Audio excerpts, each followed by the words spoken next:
There's an interesting story out of LA where staging fake attacks isn't just limited to Jussie Smollett out in Chicago. Now, a former top official within the LA mayor, Karen Bass's office, is at the center of a similar scandal. So right now, without any doubt, one of the biggest stories out of the city of Los Angeles is, of course, the ongoing anti-ICE riots that, of course, the left-wing media and left-wing politicians are currently covering up. That being said, on this channel, we are going to make a video about those riots, probably the very next thing that I shoot, but we also try to look beyond the headlines to other topics that are also interesting and not necessarily getting the attention that they deserve, like the fact that the deputy mayor for public safety under Karen Bass, the Los Angeles mayor, recently pled guilty to a fake bomb hoax that occurred back in October of last year, and almost no one is covering this particular tale. This is yet another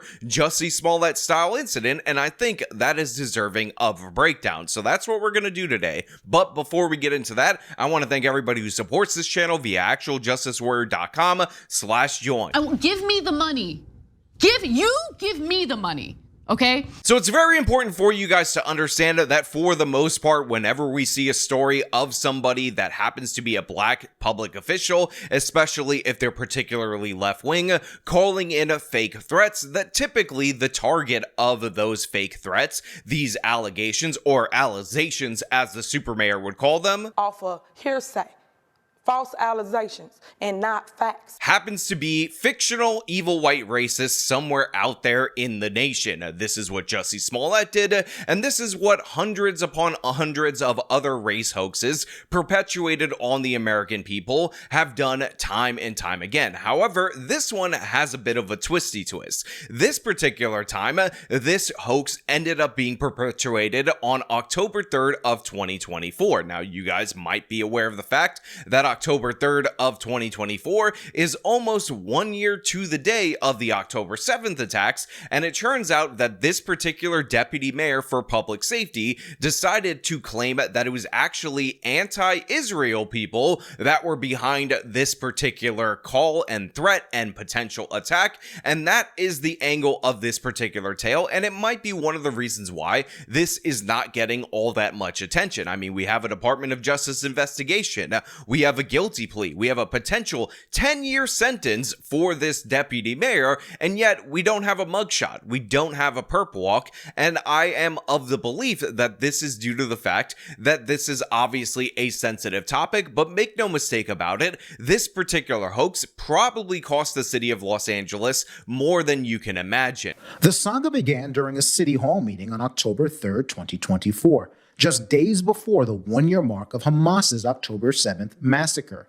That's when Deputy Mayor Brian Williams interrupted the session with an urgent claim. Someone had called his city-issued phone, enraged over LA's support for Israel, and said a bomb had been planted inside of City Hall. Williams had stoked even more political fear, telling his fellow government officials the threat should be taken seriously because it fell around a Jewish holiday. Now, I want to get more into the specifics of this because, of course, Brian Williams, who is named for the liar at ABC, Brian Williams, or NBC, whichever one, which is just a funny little factoid, did not really plan this hoax out very well at all whatsoever. Panic ensued. Officers flooded the building. A full sweep was launched. But there was no bomb, no suspect, just chaos, confusion, and City Hall employees on edge. Trying to assist investigators, Williams handed over his phone, showing a mysterious call from a blocked number.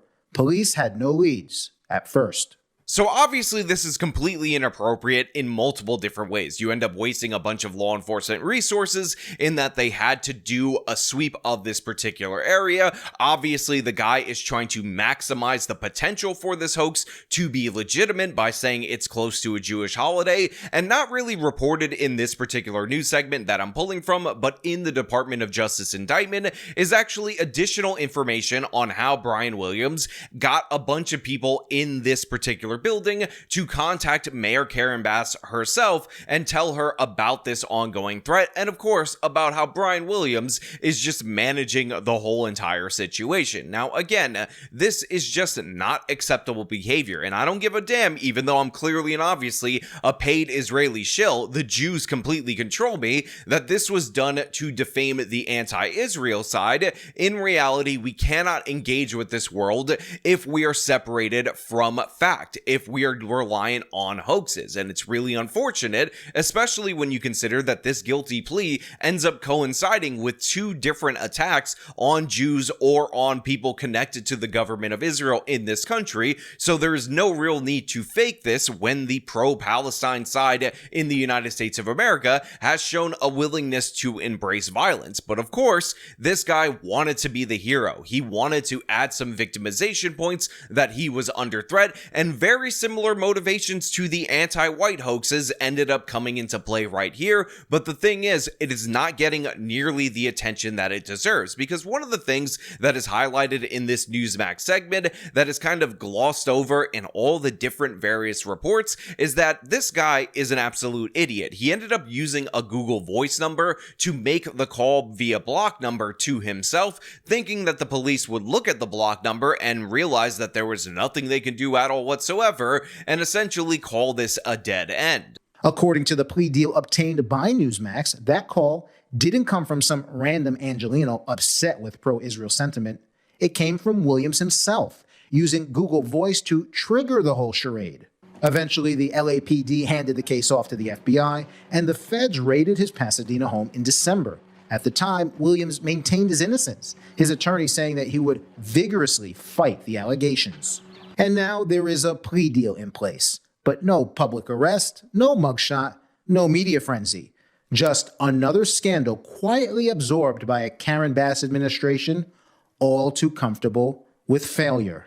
Now look, under normal circumstances, when you don't have the implication of terrorism, it is my belief that the Los Angeles Police Department is perfectly capable of running a blocked Google Voice number, figuring out that it is registered to the deputy mayor himself, thus he is responsible for said call, and busting him outright on their own without any additional help. However, this was a foreign, potentially operation related to terrorism that was called in against a Los Angeles building that involved the targeting of not just the deputy mayor and Los Angeles officials, but federal officials. So obviously this was going to trigger the feds to get involved. And I know for damn sure that the federal government, the FBI, is perfectly capable of tracing a Google Voice number and finding out its origin. So that's exactly what happened right here. And this is why Deputy Mayor Brian Williams was busted. But again, it gets significantly worse, because this isn't a situation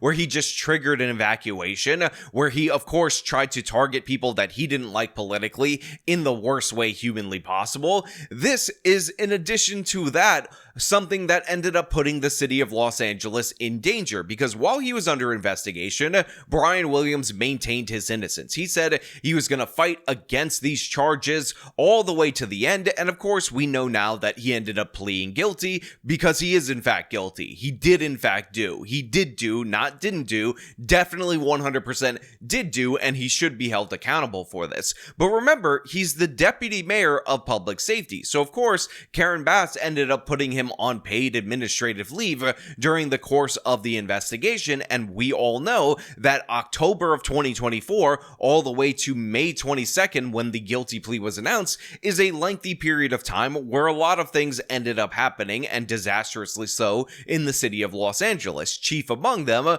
were the massive wildfires that occurred in the month of January. So imagine you're in this particular situation.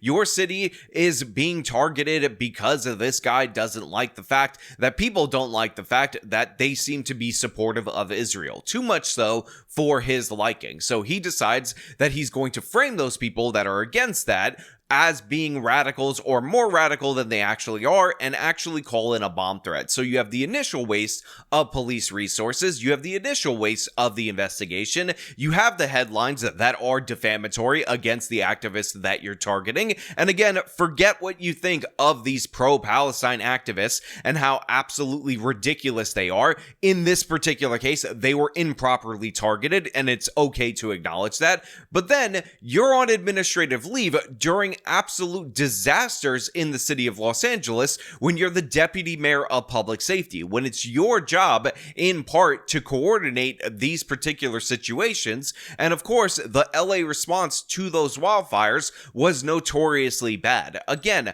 I can't stand all these different various people on either side of the political spectrum that want to put foreign conflicts and foreign things before the residents of the United States of America or the residents of their particular city. Karen Bass notoriously was visiting Ghana, partying over there, having a good time while these wildfires were going off, but it turns out the deputy mayor was also more concerned with the goings-on in the Middle East rather than what was happening in his city, and it could have cost people dearly. And as if this mess couldn't get any worse, John and Emma, Brian Williams was on administrative leave while the wildfires were ripping through California. That matters because as deputy mayor of public safety, he oversaw the fire department and was MIA during a major crisis. To top it off, he reportedly is still eligible to collect a taxpayer-funded pension, even though he could serve up to 10 years for setting off a fake bomb scare, which seems totally on brand for LA politics. So yeah, even though I'm clearly and obviously paid by the Jews, a shill for Israel, an Isri shill, actual Israel warrior, the fact is this is unacceptable behavior, and I'm willing to buck all of those Mossad dollars that my handlers are giving me in order to call it out. It's almost as if I have principles and like a logical basis for how I arrive to conclusions about the world, and it has nothing to do with, you know, an overcommitment to a foreign country that you guys who are constantly on my case about this are way more obsessed with than I am. And, you know, this actually really does bother me, but, you know, whatever. It doesn't matter. It doesn't really need me to go into it anymore because a bunch of you dumb idiots are going to come to the conclusions that you're already going to come to. But the fact is, this is wildly inappropriate behavior and completely and totally unnecessary, considering that you have all these different various people that are very loudly and publicly on that side that openly endorse violence and cheer on violence. You shouldn't have to make up a hoax. This is like making up a black crime in the United States of America. There's no reason to do it. You have plenty of real ones that are out there, but that's where we are in the city of Los Angeles, and that's a story that you're not hearing all that much about. And again, we have a public official that is escaping all the shame and humiliation that one would normally get had they perpetrated this hoax against maybe somebody else. But you know what?